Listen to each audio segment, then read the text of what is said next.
Being here, we appreciate it, and we're going to be having a meeting in the Oval Office in a little while where you'll be invited back and you can ask some questions.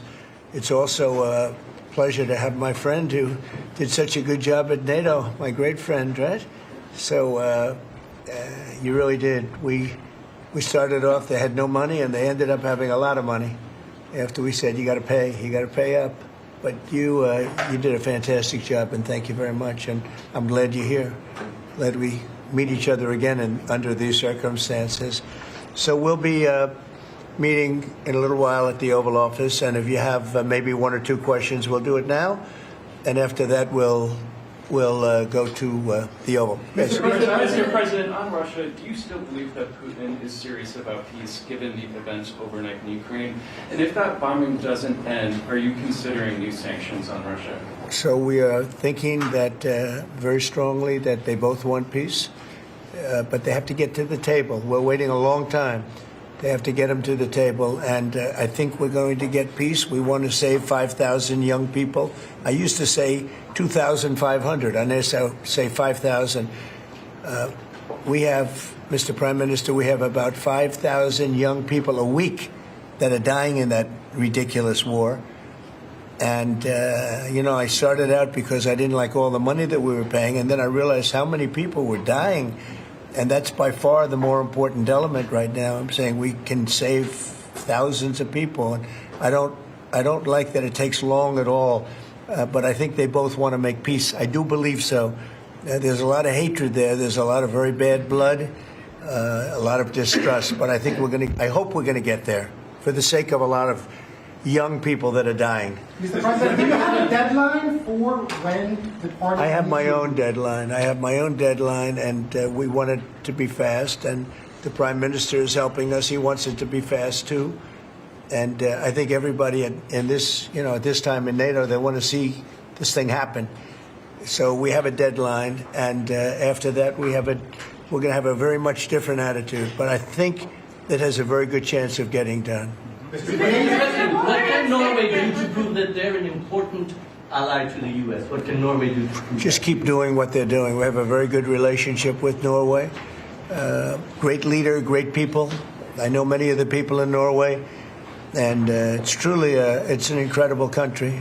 So all they have to do is keep doing what they're doing, I think, is probably the best answer I can give. Yeah. As you pointed out, the former Secretary General of NATO is here. Yes. Mr. Stoltenberg, how important is the NATO defense alliance, Mr. President? Is it sacrosanct from your perspective? Well, it's a very interesting question. It's certainly very important for Europe, and I think without us it wouldn't be as nearly as powerful. And as the former Secretary General, who did a great job, can tell you, I played when I was there a very big role in making sure that NATO is funded by the 28. At that time, they had 28 countries, including us, because many of the countries weren't paid, and they ended up being paid, you would say. And the Secretary General was very, very nice about it, as far as I was concerned. Other presidents went in, they made a speech, and they left, and that kept going on. And in the meantime, they had no money. And the United States was paying far more than its fair share. You could say that they were paying, I actually said sometimes it looked like 100%, and it was unfair. And the two of us worked very well together, and we took care of the situation. There are some... Mr. President. Yeah, please, go ahead. Norwegian statistics are showing that the U.S. actually has a trade surplus with Norway. Are you going to be looking into that and see which of the countries are actually in a trade surplus? Yeah, well, with the United States, almost everybody has a surplus. But not in It's really an amazing, numbers. it's an amazing phenomenon. No, there's a surplus of a couple of $1 billion, I think you have with us. I congratulate you. That's very good. We got to get a little bit of that for ourselves, maybe. But they do have a surplus. Norway has a surplus. Mr. President, in the current tariff situation, analysts have pointed out that the U.S. actually need allies. Do you consider Norway as a possible ally in the situation? I think Norway's always been an ally. They've been somebody we've been very close to, very friendly with. Maybe more so now with me than other people, but I think Norway's always been a great ally, yeah. Norway's been a friend. That's a very strange question, actually, because the US is our lead ally, and we build on a relationship which we will talk about now, Mr. President. Yeah. It's of high relevance, and I'm very happy that we have secure state and secure defense. Right. So this is a very strong tie. But it was a question about ally in the tariff situation specifically. Tariffs. Yes. Oh, well, that's we're talking about a little bit different subject. Then we're talking about a different type of ally. No, in this case, he would be very much inclined to be an ally of Norway because he wants to make the best business deal possible. And Norway and the Norwegians are great business people. They're great traders. They're great, very smart nation, very well-managed nation. Has been for a long time, and in particular now with this leadership. But we'll be talking about trade and other things, and I think we're going to come to a conclusion very quickly. Mr. Prime Minister, I was wondering whether you think that Donald Trump, for his effort in Ukraine and otherwise, deserves to be nominated for a Nobel Peace Prize. Well, I salute President Trump for having been taking very important initiatives to get this conflict towards an end, which both parties deserve. We need to have a ceasefire, save lives, move towards something which is more secure for Europe, for the people concerned. And on that we work together. And I look forward to go into some details because we are at a critical moment. On that price, that is a committee taking care of that, which is completely working on its own terms, and I cannot comment on that. Mr. President, question on China. But thank you very much for that question. May I ask you the question on China? I like that question. Yeah, please. A question on China. Can you clarify with whom the U.S. is speaking with China? They're saying it's fake news that trade talks are happening. Well, they had a meeting this morning, so I can't tell you. It doesn't matter who they is. We may reveal it later, but they had meetings this morning, and we've been meeting with China. And so I think you have, Jeff, as usual, I think you have your reporting wrong. Thank you very much. We'll see you.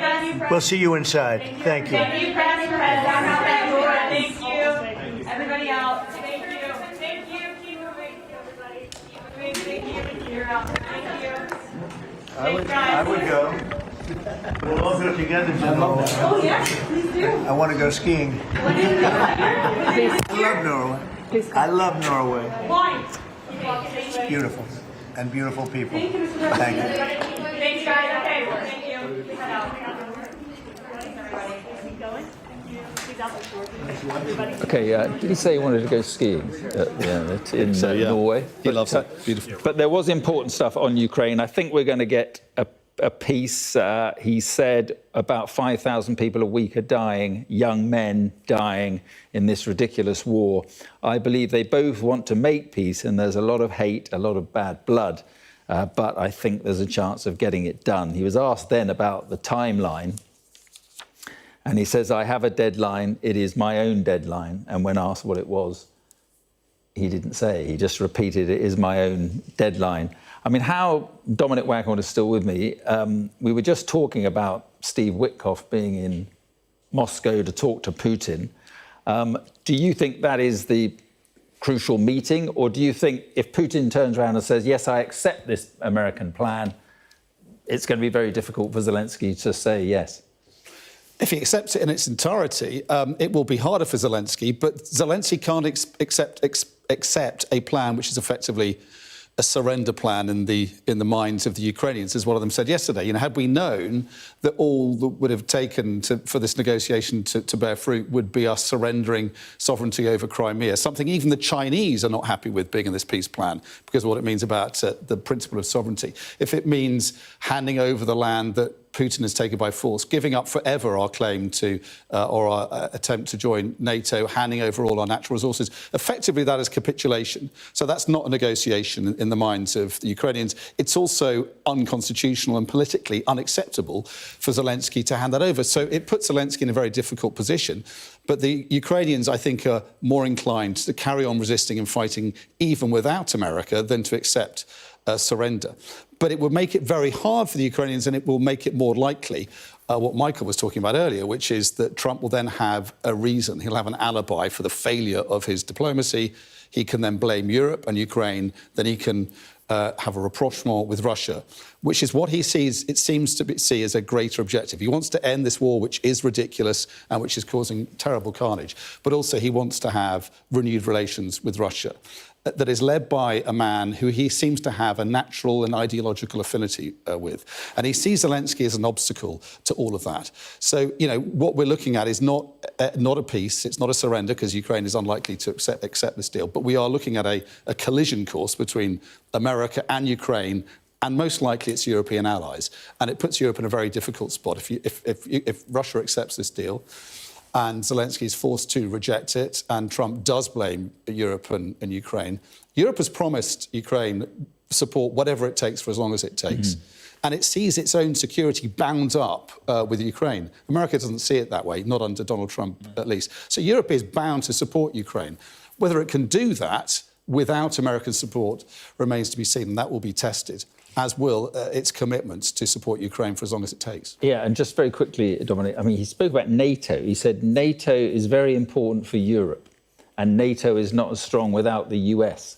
Is that some kind of threat, or what's he getting at there, do you think? I think that they will be in NATO and Europe needs NATO, or the US, or what's he getting at there? I think he's reinforcing what he and his Defence Secretary and Vice President said in Munich, which is that America feels it's done too much. It's been taken for a ride by Europe. It needs to withdraw its footprint in Europe and pull back. And the question that's been sort of looming and that is not being addressed yet, and it's something Europeans don't want to answer directly, is America's role as international guarantor of security, is that effectively over, particularly in Europe? Yeah. And if that is the case, what does Europe do in response to that world-changing shift in American policy? It's also important to point out, Mark, you know, this is a president who said he would end this war on day one. It's still going on, and today he is pleading with Russia's leader. He's saying, I implore you, Vladimir, stop. As if he doesn't have the power to force Putin to stop. He could simply say to the Russians, if you don't agree to this deal, I will give the Ukrainians all they need to win this war.